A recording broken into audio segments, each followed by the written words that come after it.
High end hello myself অনিমান রয়। আর আজকে হচ্ছে work power energy part 4। আজকে আমরা দেখবো হচ্ছে law of conservation of energy, শক্তি সংরক্ষণ সূত্র। সো এই ল স্টেটমেন্ট কি? এই ল স্টেটমেন্ট হচ্ছে যে এনার্জিকে কখনো ক্রিয়েট করা যায় না বা ডিস্ট্রয় করা যায় না, সবসময় এক ফর্ম থেকে অন্য ফর্মে ট্রান্সফার করা যায়। ওকে, মানে মেকানিক্যাল এনার্জি থেকে ইলেকট্রিক্যাল এনার্জি তৈরি করতে পারি, মেকানিক্যাল থেকে হিট তৈরি করতে পারি, ইলেকট্রিক্যাল থেকে হিট, আবার হিট থেকে ইলেকট্রিক্যাল, আবার সাউন্ড থেকে ইলেকট্রিক্যাল বা কেমিক্যাল এনার্জি, এরকম করে এনার্জির ফর্মকে আমরা ট্রান্সফার করতে পারি। ওকে, কিন্তু কখনো নতুন এনার্জি ক্রিয়েট করতে পারি না বা এক্সিস্টেড এনার্জিকে কখনো ডিস্ট্রয় করতে পারি না। ওকে, সো এটা হচ্ছে ওভারঅল এই লয়ের স্টেটমেন্ট। এটা থিওরিটিক্যাল পার্ট। এটার থেকে আমরা বলতে পারি যে এনার্জি কনস্ট্যান্ট। ওকে, কারণ নতুন এনার্জি আমরা তৈরিও করতে পারি না, আবার যে এনার্জিটা আছে সেই এনার্জিটাকে আমরা ধ্বংসও করতে পারি না, রাইট? তো এনার্জি হচ্ছে কনস্ট্যান্ট। কিন্তু আইনস্টাইনের থিওরি অফ রিলেটিভিটি থেকে আমরা এটা বলতে পারি যে এনার্জি থেকে মাস তৈরি করা যায়, আবার মাস থেকে এনার্জি তৈরি করা যায়, E=mc² ফর্মুলা দিয়ে, রাইট? তো থিওরি অফ রিলেটিভিটির পর থেকে আমরা বলবো যে এনার্জি শুধুমাত্র এনার্জি কনস্ট্যান্ট না। ওকে, এনার্জি আর মাস এই দুটোর যোগফল কনস্ট্যান্ট। মানে এনার্জি কে মাসের পরিবর্তন করা যায়, আবার মাসকে এনার্জিতে পরিবর্তন করা যায়, কিন্তু যে পরিমাণ মাস আর এনার্জি অলরেডি এক্সিস্ট করছে সেই জিনিসটাকে, সেই এনার্জিটাকে বা মাসকে ডিস্ট্রয় করা যায় না, বা নতুন করে মাস বা এনার্জি আমরা ক্রিয়েট করতে পারি না। তো এখান থেকে বলা হয় যে এটাকে law of conservation of mass energy, মানে মাস আর এনার্জি এই দুটো একসঙ্গে কনস্ট্যান্ট। ওকে, সো এটা তো থিওরিটিক্যাল পার্ট। আজকে আমরা যেটা দেখবো সেটা হচ্ছে law of conservation of mechanical energy. আমরা এটাকে মেকানিক্যাল এনার্জি পড়লাম। মেকানিক্যাল এনার্জি কিরকম? দু রকমের হয়, এক কাইনেটিক এনার্জি আর দুই পোটেনশিয়াল এনার্জি, মানে গতিশক্তি আর স্থিতিশক্তি। So conservation of mechanical energy কি বলে? যে কোনো বস্তুর মধ্যে যে টোটাল মেকানিক্যাল এনার্জি থাকে সেটা ওই বস্তুর through out the motion same থাকে। মানে কোনো বস্তু এই পজিশনে যা মেকানিক্যাল এনার্জি এই পজিশনেও তাই হবে, এই পজিশনেও তাই হবে। মানে বস্তুটা যদি উপর থেকে ধীরে ধীরে নিচে নামে বা নিচ থেকে ধীরে ধীরে উপরে ওঠে, তো থ্রু আউট দ্য মোশন মানে এই জার্নিতে ওর মেকানিক্যাল এনার্জি যে টোটাল, মানে কাইনেটিক এনার্জি আর পোটেনশিয়াল এনার্জির যোগফল টোটাল কনস্ট্যান্ট থাকে। ওকে, কিরকম?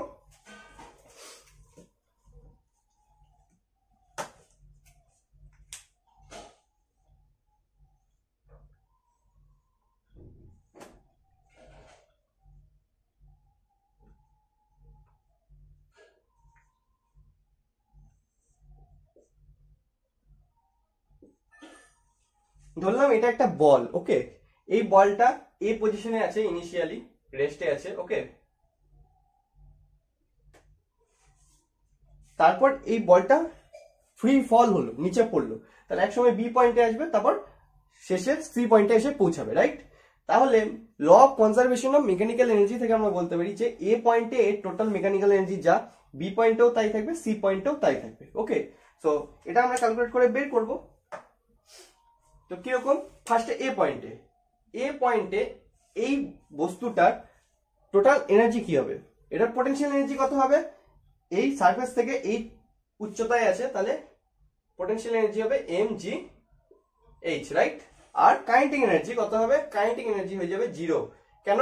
কারণ এই বস্তুটা স্থির অবস্থায় আছে, রেস্টে আছে, রাইট? তো রেস্টে থাকলে কি হবে? কাইনেটিক এনার্জি 0 হবে। তাহলে এখান থেকে আমরা বলতে পারি এই বস্তুটার এ পয়েন্টের টোটাল মেকানিক্যাল এনার্জি কত? টোটাল মেকানিক্যাল এনার্জি হচ্ছে mgh। ওকে, এ পয়েন্টের টোটাল মেকানিক্যাল এনার্জি কত? mgh। এইবার নেক্সট পয়েন্টে যখন বি তে পৌঁছালো, ধরলাম কতটা ডিসপ্লেসমেন্ট হলো? ডিসপ্লেসমেন্ট হলো x পরিমাণ। তাহলে হাইট এখন এর কতটা আছে? হাইট আছে h - x, রাইট? এতটা a থেকে c যদি h হয় আর a থেকে b যদি x হয়, তাহলে b থেকে c কত হবে? h - x। আর এই পয়েন্টে এসে এর একটা ভেলোসিটি হবে v, রাইট? এটা একটা মোশন হবে, তো একটা ভেলোসিটি হবে, ধরলাম স্মল v। ওকে, তাহলে b পয়েন্টে এর মেকানিক্যাল এনার্জি কত হবে? সরি, এর পোটেনশিয়াল এনার্জি কত হবে? পোটেনশিয়াল এনার্জি হবে mg ইনটু যতটা হাইট আছে h - x। ওকে, এর সাথে এর একটা কি থাকবে? এর সাথে এর একটা কাইনেটিক এনার্জি থাকবে, যেহেতু এটার একটা মোশন হচ্ছে। তো কাইনেটিক এনার্জি কত হবে? কাইনেটিক এনার্জি হবে half m small v square. তো এখানে আমাদেরকে স্মল ভি এর ভ্যালু বের করতে হবে, কারণ ভিটা আমাদের কাছে আননোন, বি পয়েন্টে কত হবে। তো এই মোশনের ক্ষেত্রে যদি আমরা ইকুয়েশন অফ মোশন ইউজ করি, তাহলে কি আসবে? V square equal to u square plus 2as, sorry 2as, right? এখানে ইউ কি? ইউ হয়ে যাবে 0, যেহেতু ইনিশিয়ালি এটা রেস্টে আছে। তাহলে এখান থেকে ভি স্কোয়ার ইকুয়াল টু কত হবে? ভি স্কোয়ার ইকুয়াল টু বেরোবে 2 ইন্টু এ কি? এক্সেলারেশন। এই ক্ষেত্রে এক্সেলারেশন কি? জি, গ্র্যাভিটেশনাল এক্সেলারেশন, রাইট? তাই জি ইন্টু এস। ডিসপ্লেসমেন্ট কত হলো? এ থেকে বি তে এক্স।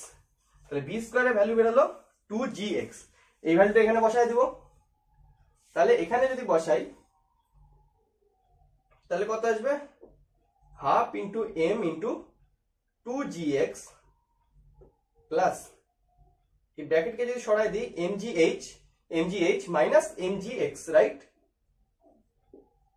mgx আসবে। এখানে 2 আর 2 কেটে যাবে, এখানে কত বাঁচলো? mgx, এখানে কত? Minus mgx। তাহলে এই গোটাটাও কেটে যাবে। তাহলে এখান থেকে কত বাঁচলো? এখান থেকে টোটাল মেকানিক্যাল এনার্জি বাঁচলো mgh। তাহলে বি পয়েন্টেও টোটাল মেকানিক্যাল এনার্জি কত? বি পয়েন্টেও টোটাল মেকানিক্যাল এনার্জি হলো mgh। এ পয়েন্টেও কত ছিল? mgh। তাহলে এখানে কি? মেকানিক্যাল এনার্জি কনজার্ভ থাকলো। এবার আমরা দেখবো সি পয়েন্টে। সি পয়েন্টে যদি চলে আসি, তাহলে এর পোটেনশিয়াল এনার্জি কত? পোটেনশিয়াল এনার্জি 0, যেহেতু এটা সারফেসে চলে এসেছে। তাহলে পোটেনশিয়াল এনার্জি 0, কিন্তু এটার একটা কাইনেটিক এনার্জি থাকবে। কেন থাকবে? যেহেতু এটা একটা মোশন হলো, এ থেকে সি তে আসলো। তো মোশনের এনার্জি কত হবে? M v capital v square ধরলাম, ওকে? এখানে এর ভেলোসিটি ছিল ক্যাপিটাল ভি। তাহলে এখান থেকে 0, পোটেনশিয়াল এনার্জি তো 0, তাহলে এই এনার্জিটা বেরোবে। তো কত বেরোবে? Half into m into v square. এখানেও ভি স্কোয়ারের মান কত হবে? 2g, খালি x এর জায়গায় এখানে a থেকে b এর ক্ষেত্রে ডিসপ্লেসমেন্ট কত ছিল? x। তাহলে a থেকে c এর ক্ষেত্রে ডিসপ্লেসমেন্ট কত? h। তাহলে এখানে কত হয়ে যাবে? 2gh হয়ে যাবে। তাহলে এখানে আমরা লিখবো 2gh, ওকে? এখান থেকে 2 আর 2 কেটে গেল, বাঁচলো কত? mgh। তাহলে সি পয়েন্টেও টোটাল মেকানিক্যাল এনার্জি কত বাঁচলো? টোটাল মেকানিক্যাল এনার্জি হলো mgh। তাহলে এ পয়েন্টেও কত? mgh, বি পয়েন্টেও কত? mgh, সি পয়েন্টেও কত? mgh। তো এটার থেকে আমরা বলতে পারি যে এই থ্রু আউট দ্য মোশন, এই মোশনের ক্ষেত্রে টোটাল মেকানিক্যাল এনার্জি সবসময় কনজার্ভ, ওকে? এবার পোটেনশিয়াল এনার্জির ক্ষেত্রে আমরা কি দেখেছিলাম? যে পোটেনশিয়াল এনার্জি পাথের উপরে নির্ভর করে না। মানে কোনো বস্তুকে এই পজিশন থেকে এই পজিশনে নিয়ে যাওয়ার ক্ষেত্রে বস্তুটাকে আমরা সোজাসুজি নিয়ে গেলাম না, এদিক থেকে এদিকে গিয়ে এদিকে নিয়ে গেলাম, বা অন্য কোনো রাস্তা দিয়ে নিয়ে গেলাম, তার উপরে নির্ভর করে না। নির্ভর করে কার উপর? নির্ভর করে ইনিশিয়াল আর ফাইনাল পয়েন্টের মাঝে হাইটের ডিফারেন্সের উপরে, রাইট? ঠিক তেমনি মেকানিক্যাল এনার্জির যে কনজারভেশন হয় সেটাও ওই পাথের উপরে নির্ভর করে না, সোজাসুজি নির্ভর করে যে কতটা হাইটে ওটাকে তোলা হয়েছে বা কোন হাইট থেকে ওটা নিচে নামছে, ওকে? মানে এটা যেমন স্ট্রেট লাইনে উপর থেকে নিচে নামলো, এটা যদি ইনক্লাইন্ড পাথ থাকতো, মানে ইনক্লাইন্ড সারফেস থাকতো, সেখানে যদি নামতো, তো সেই ক্ষেত্রে মেকানিক্যাল এনার্জি আমাদের কনজার্ভ থাকে। কিরকম?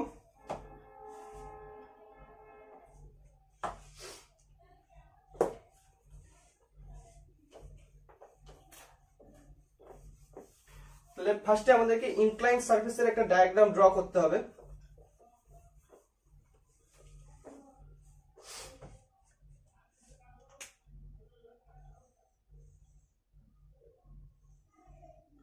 ধরলাম এটা একটা ইনক্লাইন্ড সারফেস, যেটার ইনক্লিনেশন কত? Theta angle, okay? Theta angle. তো ফার্স্টে বস্তুটা এখানে ছিল, তারপর কিছুক্ষণ পরে এখানে পৌঁছাবে, তারপর এখানে পৌঁছাবে, ওকে? তো এটা কি এ পয়েন্ট, এটা কি বি পয়েন্ট, এটা কি সি পয়েন্ট, এটা ডি ধরলাম, ওকে? হাইট কত? হাইট হচ্ছে h। তাহলে এ পয়েন্টে যা মেকানিক্যাল এনার্জি হবে, বি পয়েন্টেও তাই হবে, সি পয়েন্টেও তাই হবে। Law of conservation of mechanical energy তো তাই বলে, যান্ত্রিক শক্তির সংরক্ষণ সূত্র। তো সেটাই আমরা বের করব। তো এ পয়েন্টে বস্তুটা স্থির অবস্থায় আছে, রাইট? তাহলে এটার কোনো কাইনেটিক এনার্জি থাকবে না, গতিশক্তি থাকবে না, যা থাকবে পোটেনশিয়াল এনার্জি বা স্থিতিশক্তি। তো কত হবে? h উচ্চতায় আছে, তাহলে কত হবে? mgh।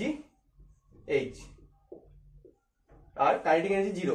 এখান থেকে টোটাল মেকানিক্যাল এনার্জি কত বেরোলো, টোটাল মেকানিক্যাল এনার্জি বেরোলো mgh পরিমাণ। ওকে, এবার বি পয়েন্টে, যখন বি পয়েন্টে এসে পৌঁছাবে ধরলাম এর ডিসপ্লেসমেন্ট হলো x।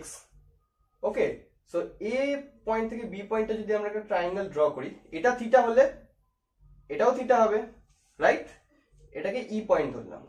ওকে, তো বি পয়েন্টে যদি ফোর্সকে আমরা ডিভাইড করি তাহলে নিচের দিকে অ্যাক্সেলারেশন জি হবে, এদিকে কি হবে, এদিকে এটাও থিটা হলে জি কস থিটা, আর এদিকে কত হবে জি সাইন থিটা, রাইট? তাহলে বি পয়েন্টে এর পোটেনশিয়াল এনার্জি কত হবে? পোটেনশিয়াল এনার্জি মানে কত, সারফেস থেকে কতটা উঁচুতে আছে। তাহলে আমাদেরকে এই ডিসটেন্সটা বের করতে হবে, এই ডিসটেন্সটা। তাহলে এটার জন্য আমাদেরকে লাগবে হচ্ছে এটা এ থেকে ই, কারণ এইচ ডিসটেন্স থেকে এ ই যদি বাদ দিয়ে দিই তাহলে এটা চলে আসবে।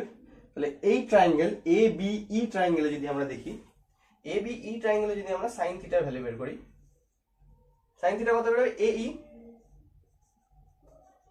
বাই কত ডিসপ্লেসমেন্ট হলো এ বি মানে এক্স, এক্স কে যদি এদিকে নিয়ে যাই তাহলে এ ই ইকুয়াল টু কত বেরোবে, এ ইকুয়াল টু বেরোবে এক্স সাইন থিটা।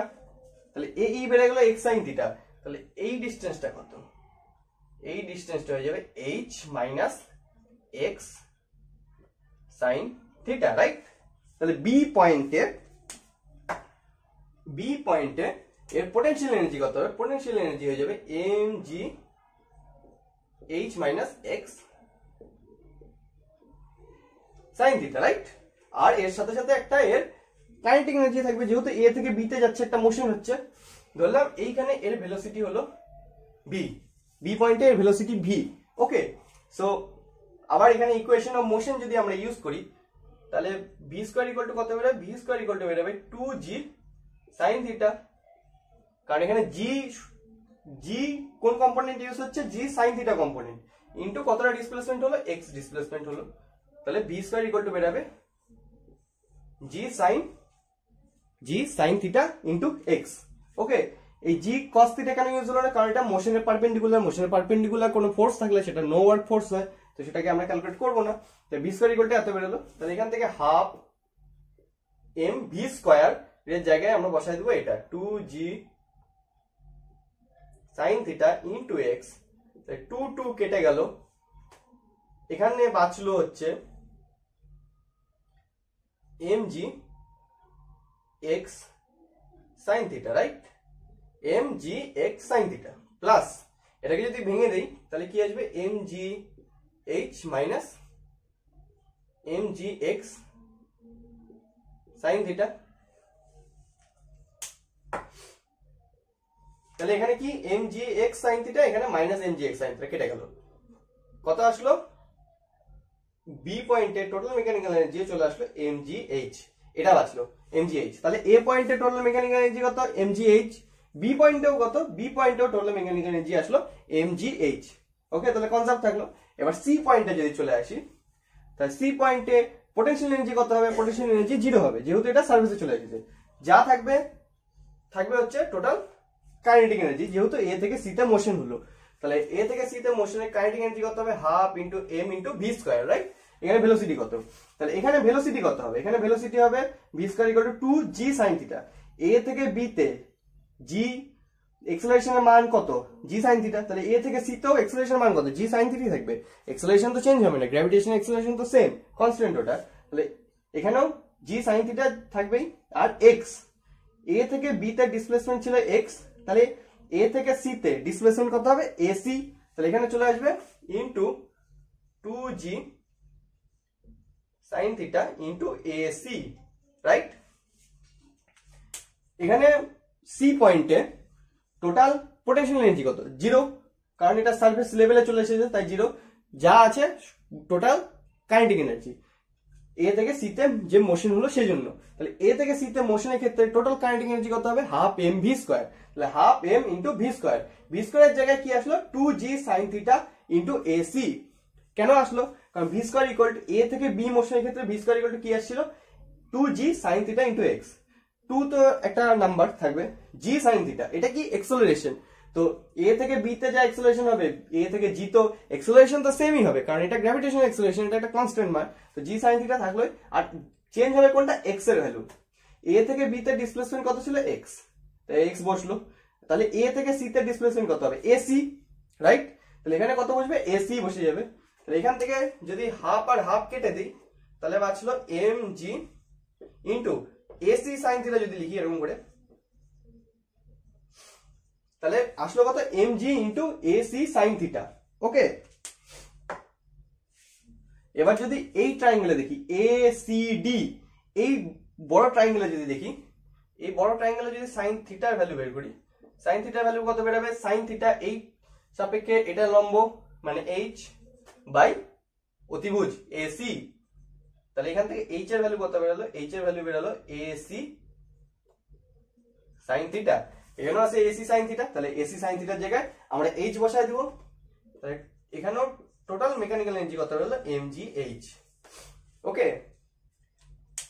তাহলে এ পয়েন্টে টোটাল মেকানিক্যাল এনার্জি কত, এম জি এইচ, বি পয়েন্টে কত, এম জি এইচ, সি পয়েন্টেও কত বেরোলো, এম জি এইচ।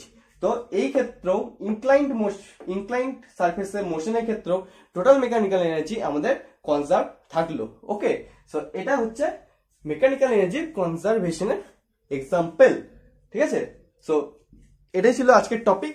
সো আজকের জন্য এটুকুই, দেখা হচ্ছে নেক্সট দিন নেক্সট সেশনে। টাটা।